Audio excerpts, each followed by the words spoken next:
Only in the remembrance of Allah will your hearts find peace. The remembrance of God Almighty is the purest of deeds, the best of qualities, and the most beloved to God, the most majestic. The texts of the two revelations have joined together and elaborated on the virtue of remembrance, the great reward that it entails, and the praiseworthy consequences and high ranks in this world and in the hereafter prepared for its people. God Almighty said, "And those who remember God much, and the male ones, God has prepared for them forgiveness and a great reward."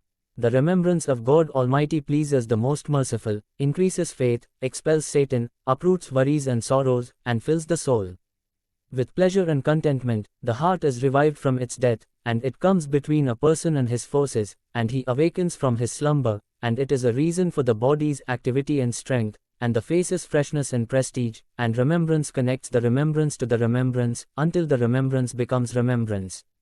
The Almighty said, "His remembrance, so remember me, and I will remember you, and give thanks to me, and do not disbelieve." The remembrance of God is greater than all things. God Almighty said, "Recite what has been revealed to you of the book and perform prayer." Indeed, prayer forbids indecency and evil, but the remembrance of God is greater. Remember God in remembrance often and glorify Him morning and evening. The farmer commented on the continuity and abundance of remembrance, and God Almighty said, "And remember Allah often, that you may succeed." Worship was not prescribed except to establish the remembrance of God Almighty. The Almighty said, "And establish prayer in remembrance of me," and he, may God bless him and grant him peace, said, he only made stoning the stones and running between Safa and Marwa to establish the remembrance of God. Al-Tirmidhi said, "This is a Hasan and authentic hadith. God made remembrance the conclusion of good deeds, so he concluded prayer in general with it in his saying, 'So when you have completed the prayer, remember God, standing and sitting and on your sides,' and he concluded the Friday prayer with it, especially in his saying, 'So when the prayer has been completed, disperse throughout the land and seek of the bounty of God, and remember God often that you may succeed.' He concluded the fast with it in his saying, 'And that you may complete the period and glorify God for having guided you, and that you may be grateful.' And he concluded the Hajj with it in his saying, 'So when you have fulfilled your ascetics, remember God as he remembers you, your fathers or more male.